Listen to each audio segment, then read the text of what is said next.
Hello mga idol, sa video natin ngayon ay magte-testing tayo ng Sonic Gear speaker model Studio Beats HD. At ang kanyang mga features ay nakasulat dito sa kanyang box dito sa likuran. Wireless streams music from your smart devices via Bluetooth. May 7,200 milliamperes na rechargeable battery na nagpo-provide up to 10 hours of playing time. At sa kanyang connection, Bluetooth at saka 3.5mm na audio jack. Waterproof din siya na may IPX6 rating. At may power bank function din siya kung saan pwede tayong mag-charge ng ating mga mobile devices. Meron din siyang 3 equalizer mode settings. At ang wireless connection niya ay aabot hanggang 10 meters. May TWS function siya kung saan pwede rin natin siyang i-connect sa isa pang Sonic Gear speaker na mayroon ding TWS function. Meron na rin itong built-in microphone, kaya kung connected dito yung iyong mobile phone at may tumawag sa iyo ay pwede ka nang makipag-usap diretso sa speaker na ito.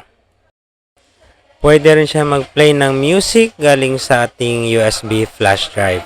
At meron na siyang kasamang shoulder strap para sa mas madaling pagbitbit nito. To power on, press lang natin yung power button ng mga 3 seconds.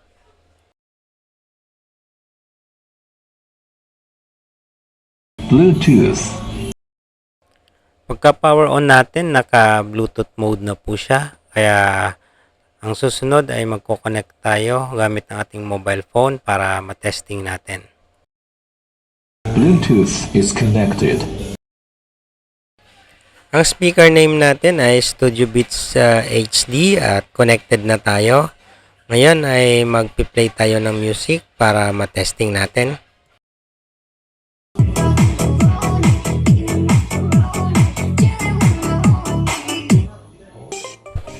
By the way, kung connected tayo sa Bluetooth or nagpi-play tayo via USB, ang short press ng kanyang power button ay pwedeng pause or pwedeng play.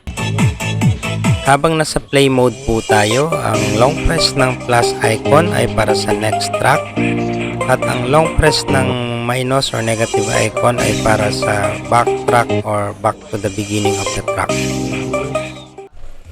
At para sa pag-adjust ng ating equalizer settings, ipindot lang natin itong letter M ng 2 beses. Ang default settings ng ating EQ ay standard. Pindutin natin ng 2 beses itong M para lumipat sa outdoor mode. At pindutin natin uli ng 2 beses para lumipat sa 3D or surround mode. At pag pinindot uli natin ng 2 beses ay babalik na siya sa standard mode EQ settings. Itong M button ay nagagamit din natin sa pagpatay o pagsindi ng kanyang RGB lights. Pwesto lang natin para makita ninyo.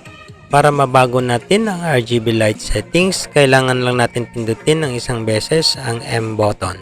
Ang unang mode ay random RGB lights output with music synchronization. At ang pangalawa naman ay color blue light with music synchronization. Next is lights off. Then lastly, yung kanyang default mode kung saan random lights without music synchronization. At para sa iba pa niyang mga features, meron tayo ditong audio jack, yung kanyang Type-C USB charging port, at ang Type-A USB kung saan tayo pwede mag-play ng music galing sa ating flash drive o di kaya ay mag-charge ng ating mga mobile devices. Testing tayo mag-charge ng ating cellphone dito.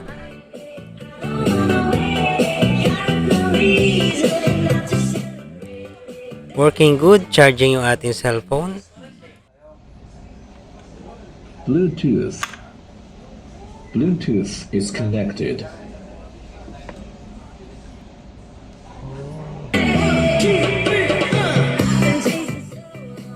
Ngayon naman ay magpi-play tayo ng music galing sa ating USB flash drive.